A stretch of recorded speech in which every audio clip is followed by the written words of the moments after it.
अब आते हैं सर नई शिक्षा नीति पर। और नई शिक्षा नीति को लेकर अब 5 साल पूरे हो रहे हैं। सबसे पहला सवाल मेरा यह है कि क्या फ़ायदा हुआ? मतलब हमने हमारे शिक्षा को, हमारे छात्रों को, हमारे यूनिवर्सिटीज़ को इस नई शिक्षा नीति से क्या फ़ायदा हुआ है? दुनिया के वैज्ञानिकों ने, दुनिया के मानव साइकोलॉजिस्ट ने, दुनिया के एक्सपर्ट ने एक विषय कहा था, बालक की फॉर्मल ब्रेन डेवलपमेंट छोटे उम्र में हो जाता है। हाँ। भारत में स्कूल एजुकेशन की परंपरा क्लास 1 से शुरू होती थी, लगभग उसकी आयु 5 या 6 साल से होती थी। भारत में शहरों में प्ले स्कूल की भी रचना हुई है इनफॉर्मली।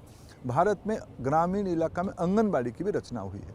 लेकिन राष्ट्रीय शिक्षा नीति ने कहा कि पहली बार भारत की प्रारंभिक शिक्षा का एज बाल बाटिका 1 यानी आयु 3, बाल बाटिका 2 यानी आयु 4, बाल बाटिका 3 यानी आयु 5 और कक्षा 1 6 साल से शुरू हो। पहली बार राष्ट्रीय शिक्षा नीति की रिकमेंडेशंस के कारण एक मूल पैराडिम शिफ्ट हुआ। भारत की फॉर्मल एजुकेशन सिस्टम बाल बाटिका से शुरू होगी। आज देश में स्वास्थ्य विभाग जो बच्चा आभा प्लेटफॉर्म पे उसकी जन्म की रजिस्ट्रेशन करता है, पंजीयन करता है, जो आगे चल के WCD डिपार्टमेंट के दायित्व में आता है, उसकी प्रारंभिक खेल कूद के माध्यम में शिक्षा और न्यूट्रिशन के लिए, और बाकी फॉर्मल एजुकेशन में स्कूल, ये तीनों विभाग राष्ट्रीय स्तर पे इकट्ठा काम कर रहे हैं, राज्यों में इकट्ठा काम कर रहे हैं, सभी राज्यों में काम किया जा रहा है। शिक्षा की एज को आयु 3 से खेलना, कहानी, खिलौना, नाटक, ये सारे के माध्यम से टेक्नोलॉजी के साथ जोड़ते हुए आज हमने ये राष्ट्रीय शिक्षा नीति की पहला रिकमेंडेशन है, उसका क्रियान्वयन तेजी से देश के सभी राज्यों ने कर रहा है, सभी स्कूल बोर्ड में कर रहे हैं। ये सबसे बड़ा उपलब्धि मैं मानता हूँ। दूसरा, हमारी ये मान्यता है कि कोई भी व्यक्ति अपने उत्कर्ष कब निकाल पाएगा, जब वो परिप्रकाश कर पाएगा अगर उस विषय में उसकी समझ बढ़ेगी, उसकी दक्षता होगी, उसकी स्पष्टता होगी। ये दक्षता, स्पष्टता, समझ तब हो पाएगी जिस भाषा में वो पहला शब्द सुना था, पहला शब्द बोला था, अगर प्रारंभिक अवस्था में उस भाषा में वो उसमें अभ्यास करेगा, दक्ष होगा, तब वो अपना श्रेष्ठ निकाल सकता है। मातृभाषा को प्रधानमंत्री नरेंद्र मोदी जी ने राष्ट्रीय शिक्षा नीति में योजना बनाई।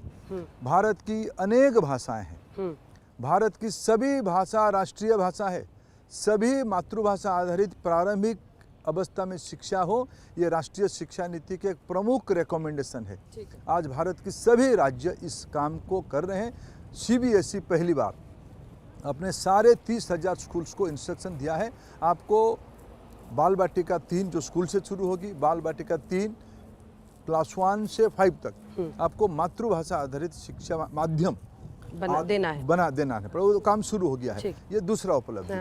तीसरा उपलब्धि में कहूँ कि भारत की नौजवानों को सिर्फ डिग्री नहीं चाहिए, सिर्फ सर्टिफिकेट नहीं चाहिए, उनको कॉम्पिटेंसी चाहिए। प्रधानमंत्री जी कहते हैं डिग्री और सर्टिफिकेट महत्वपूर्ण है, लेकिन उससे ज़्यादा महत्वपूर्ण है हुनर, competency. Skill is utmost important of the carrier of the student, the youth. Bharat की शिक्षा नीति ये कह रही है 6वीं क्लास से 8वीं तक स्किल को इलेक्टिव सब्जेक्ट नहीं, प्रॉपर सब्जेक्ट में कन्वर्ट किया जाए, इसमें हम कर रहे हैं। अभी 6 से 8 नया किताब ले आए, स्किल एक सब्जेक्ट बन के रहेगा, ऑप्शनल नहीं रहेगा, इलेक्टिव नहीं होगा। फिर आगे 9, 10, 11, 12 में चॉइस बेस्ड स्किल एजुकेशन की और डीपेनिंग स्टडी होगा। ठीक है।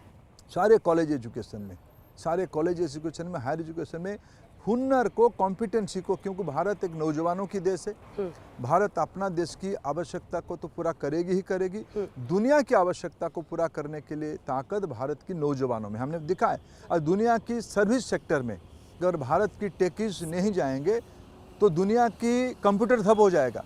दुनिया की मेडिटेक भारत की नौजवानों की ताकत पे चलती है, दुनिया की फाइनेंशियल सर्विस भारत की नौजवानों की ताकत पे चल रही है। इसको और एक्सपेंड करना, टेक्नोलॉजी ड्रिवन एक्सपेंड करना, ये स्किल बेस्ड एजुकेशन एक तीसरा रिकमेंडेशन था।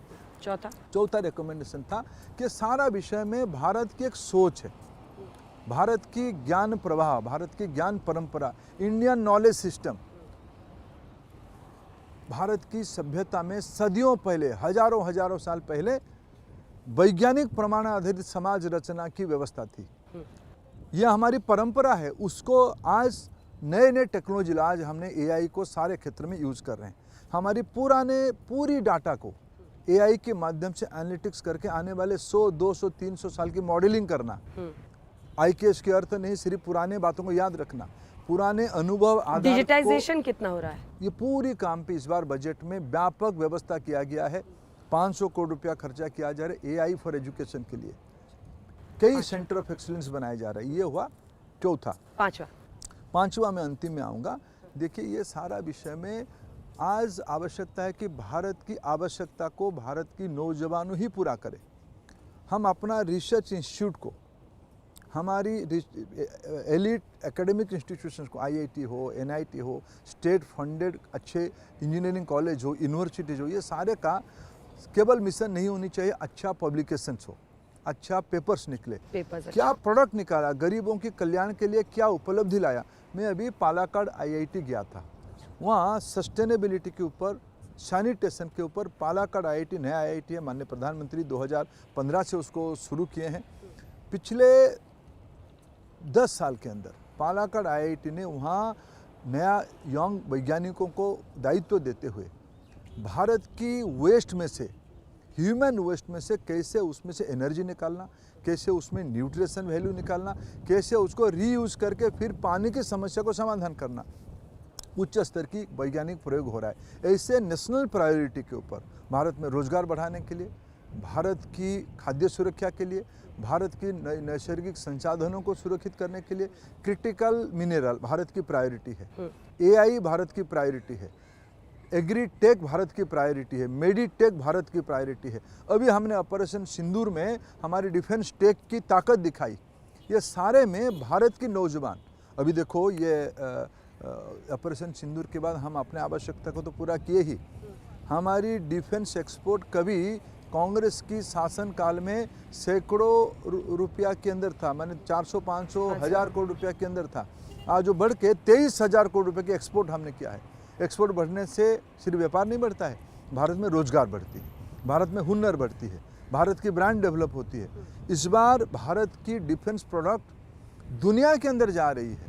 ये सारे में भारत में रोजगार सृजन होगी। राष्ट्रीय प्राथमिकता को आधारित करते हुए राष्ट्रीय शिक्षा नीति ने कहा कि अनुसंधान नेशनल रिसर्च फाउंडेशन बनाए। 50,000 करोड़ रुपया माननीय प्रधानमंत्री ने व्यवस्था करवाई है एएनआरएफ के लिए। भारत की विज्ञान, भारत की कला, भारत की साहित्य, सभी के ऊपर रिसर्च हो, इसके ऊपर काम किया जाए।